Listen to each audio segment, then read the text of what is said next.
Benvinguts a la classe inversa de llengua catalana i literatura. Avui farem morfologia, nivell bàsic, cinquena part, l'adjectiu.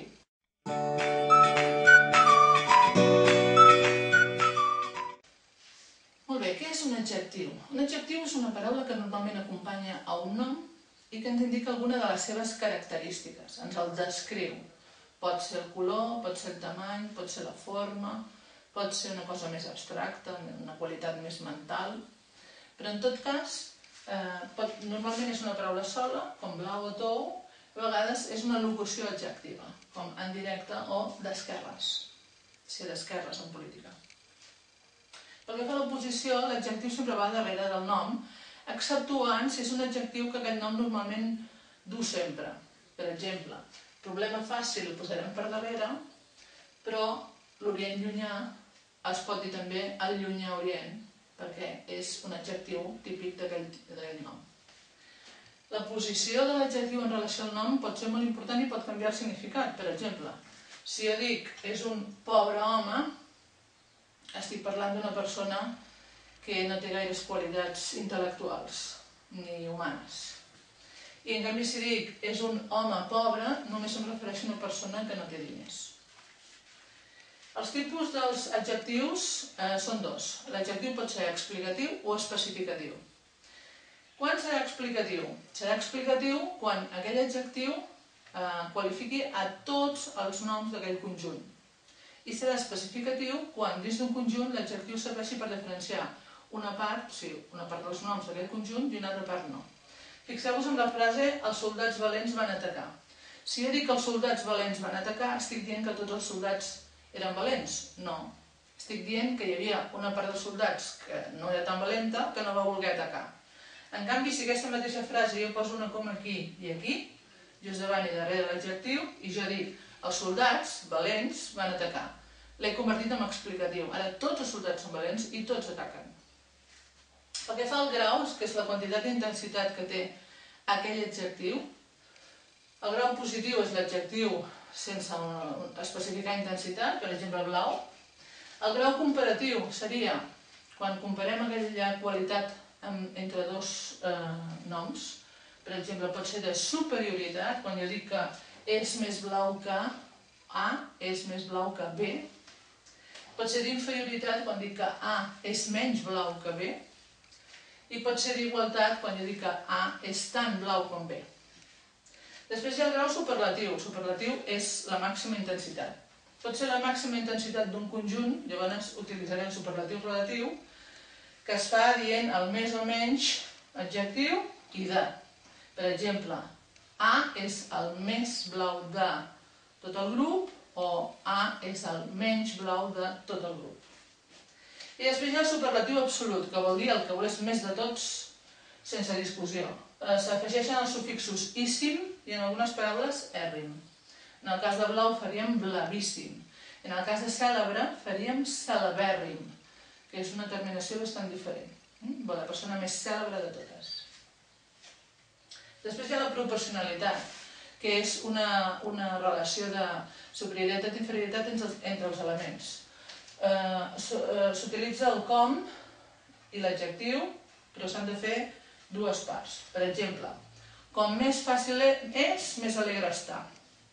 Com menys fàcil és, menys alegre està. Això seria una proporcionalitat igual. A la inversa seria com més fàcil és, menys alegre està, o com menys fàcil és, més alegre està. És una combinació de més o menys. Pel que fa a la concordança del nom, si els dos noms que han de dur aquell sol adjectiu són del mateix gènere, es posa evidentment l'adjectiu en el seu gènere. Una moto i una bici, belles. En plural, perquè són dues coses, i com que són femenines, femení plural. Si són de diferents gèneres, es posa l'adjectiu en masculí plural.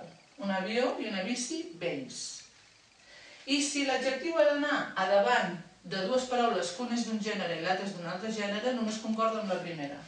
Bona visió i discurs. Discurs és masculí, visió és femení, l'adjectiu bona només serà en visió. Per últim, els adjectius tot i mig, quan van davant d'un nom propi, adquireixen un valor com de quantitat, per tant no es pot posar en femení. tot València en parla, mig València en parla. No tota València ni mitja València. Bé, pel que fa al gènere i al nombre, tindrem les mateixes regles d'ortografia que teníem amb els noms. Si l'adjectiu és de dues terminacions, acaba en masculí afegim a bruta, acaba en masculí afegim es brutes, per fer el plural. Tot això provoca canvis ortogràfics, ja els sabem, Si acaba amb ga, fa el plural amb gués. Si acaba amb ca, fa el plural amb ques. Si acaba, en fi, si acaba amb u, fa el plural amb v baixa. La vocal tònica, si acaba amb vocal tònica, afegeix una n. Comú, comuna, comuns, comunes. Si el masculí acaba amb o eu, es canvia aquestes terminacions per a o per ea. Ample, ample, fixeu-vos, amplame, amplemà. Maco, maca, ateu, atea. Si acaba amb un diftong, au, iu o u, afegeix una v baixa. Lau, blava, viu, viva, tou, tova. Si acaba amb lec, afegeix loga. Anàleg, loga. Anàloga. Si acaba amb SC trencada X, X o TX, afegeix OS. Pagès, pagesos, dolç, dolços, coix, coixos, fix, fixos. Recordem que les S poden duplicar-se o no, depèn del so de la sonora o la sorda. Escassa, escassa, doble S perquè és sorda, gris, grisa, una S perquè és sonora. Si acaba amb SC, ST, XT o IG, té dos plurals. Afegeix S o afegeix OS voluntat. Recordeu que quan parlem serà OS i quan escrivim serà S. Fosc, foscs, foscos. Honest, honestos, boig, boig, bojos. Aquests serien els adjectius que tenen terminacions diferents pel femení, o sigui, doble terminació.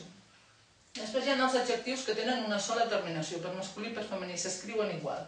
Són els que acaben amb al, el, il, igual, rebel i difícil, amar, or, escolar o anterior, amant o en, elegant i bullent, o amat o no, agrícola. Però tot això té moltes excepcions que convé recordar. Mal, mala, paral·lel, paral·lela, tranquil, tranquil·la, mela geminada, rar, rara, sonor, sonora, sant, santa, valent, valenta. També els que acaben amb eàtona, amb aquestes terminacions. Bla, aire, ma, na i ra. Amable, cantaire, enorme, solemne o alegre. També tenen excepcions. Directe, directe, esquerra, esquerra, negre, digne, agre, pobre. Té dues terminacions, pobre me, pobre ma. I per últim, els que acaben amb C trencada, que no tenen terminació de femení però tenen dues terminacions de plural, amb sos i amb ses. Capaç, capaç, igual. Capaços, capaces. Quan tinguem dubtes sobre si un adjectiu té una o dues terminacions hem de tendir a pensar que en té dos. Calent, calenta, inert, inerta, valent, valenta, fix, fixa, cortès, cortesa.